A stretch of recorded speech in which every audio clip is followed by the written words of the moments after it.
C'est avec une légitime fierté que je vous remets à l'ampliation de l'arrêté qui fait de vous le nouveau directeur général de l'OFATMA. Cette nomination me conforte, dans la mesure où elle consacre l'accession d'un haut cadre à la tête de l'institution pour assurer sans désemparer la continuité de l'exécution de son plan d'action.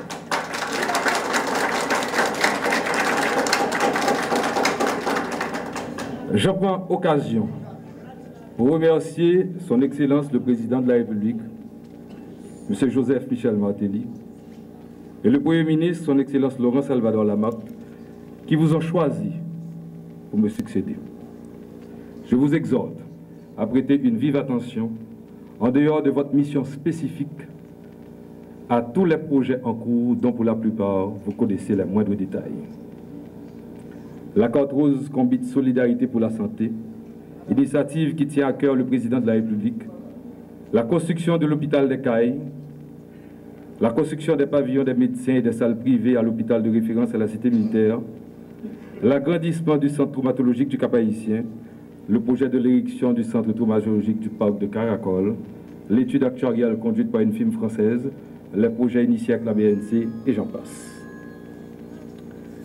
À ce compte, cette liste qui est énumérative, mais non limitative, brosse un tableau sommaire de la besogne qui vous attend. Je veux espérer qu'en plus du dévouement et du sens du devoir dont vous avez fait montre dans vos précédentes fonctions au service de l'institution, je reste convaincu que votre savoir-faire, votre leadership et avec l'enthousiasme de vos collaborateurs immédiats, vous assumerez la lourde responsabilité qui vous est assignée à la tête de cet important organisme.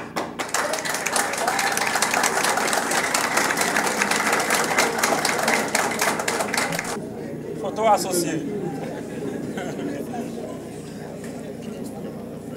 Je suis particulièrement heureux du grand honneur qui m'échappe d'accéder au poste de directeur général de l'OFATMA à un moment où l'institution est en pleine mutation.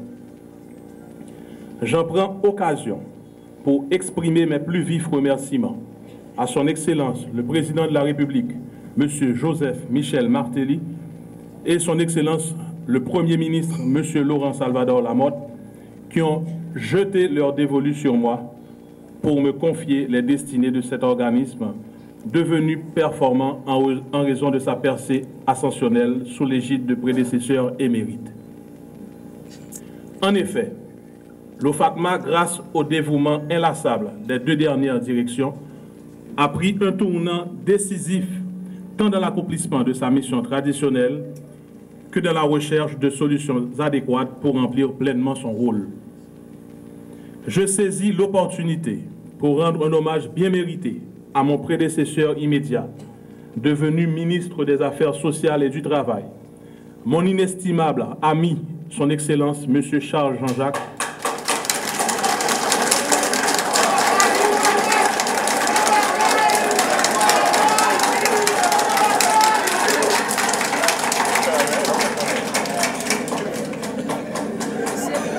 dont les qualités du cœur et de l'esprit l'ont toujours mis à l'abri de toute ostentation.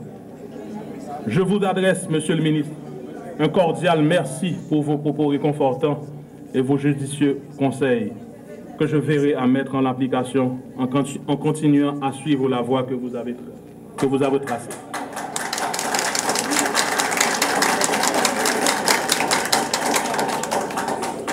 Monsieur le ministre, Mesdames, Messieurs, je suis conscient de la lourde charge qui m'attend et des sacrifices à consentir pour que la transition entre les deux directions se fasse sans cassure.